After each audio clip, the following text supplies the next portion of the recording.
সাংবাদিক সাঈদকে আপনারা গ্রেপ্তার করেছেন, সেও কি বাংলাদেশ রাষ্ট্রকে অকার্যকর করতে চেষ্টা করেছিল? আমরা তদন্ত করছি। আরেকটা বিষয় বলি যে আমরা যাদেরকে নিরাপত্তার স্বার্থে আমরা নিয়ে এসেছি, সেফটি এবং সিকিউরিটির স্বার্থে, আমি এটাও বলবো, আমরা আগে যেমন বলেছি যে আমরা টিভিতে আমরা যাদেরকে জিজ্ঞাসাবাদ করছি, আমি তাই তাদের সেফটি সিকিউরিটির কথা চিন্তা করে আমি তার পরিবারের কাছে অনুরোধ করব, মানে দুশ্চিন্তা করার মতো কিছু নেই।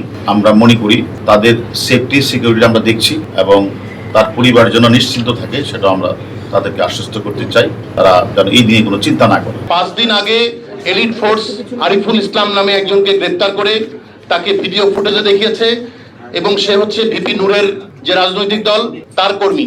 আরিফুল ইসলাম মেট্রো রেলে আগুন ধরিয়েছে। আপনারা তাদের কোনো সম্পৃক্ততা পাচ্ছেন না এবং এলিট ফোর্স র‍্যাব আপনারা যাদের কথা বলছেন তাদের কোনো সম্পৃক্ততা পাচ্ছে না, তাহলে কি বৈপরীত্য আছে? কেন আপনারা কি ভিপি নূরকে বাঁচাতে চাচ্ছেন? সেখানে আমরা আরিফ যে আপনি যার কথা বলছেন তারেক কথা বলছেন, আরিফুল ইসলাম, অন্য কে কি বললো সেটা না। এখানে যেহেতু হাজার হাজার মানুষ অংশগ্রহণ করেছে এই ধ্বংসলীলায়। যমুনা রেফ্রিজারেটর, খাবার ফ্রেশ তো লাইফ জম্পেশ। তারা মেট্রো রেলে কাজীপাড়া এবং মেটপুরে হাজার হাজার মানুষ অংশগ্রহণ করেছে। এখানে বিভিন্ন দলের থাকতেই পারে।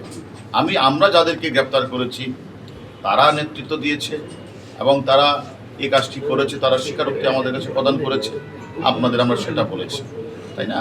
আমার মনে করি এখানে অন্যান্য জামাত শিবির চক্রের গ্রুপ থাকতে পারে, সেখানে ভিপি নূরের চক্র থাকতে পারে।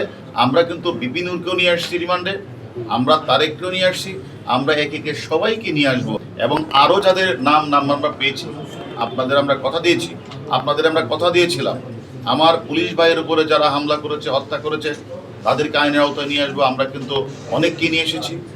আমরা সাধারণ মানুষকে যারা পিটিয়ে ঝুলিয়ে হত্যা করেছে, মনে করি প্রত্যেকটা ঘটনায় আমরা সুষ্ঠুভাবে তদন্ত করে যারাই এর সাথে জড়িত সবাইকে আমরা আইনের আওতায় নিয়ে আসবো।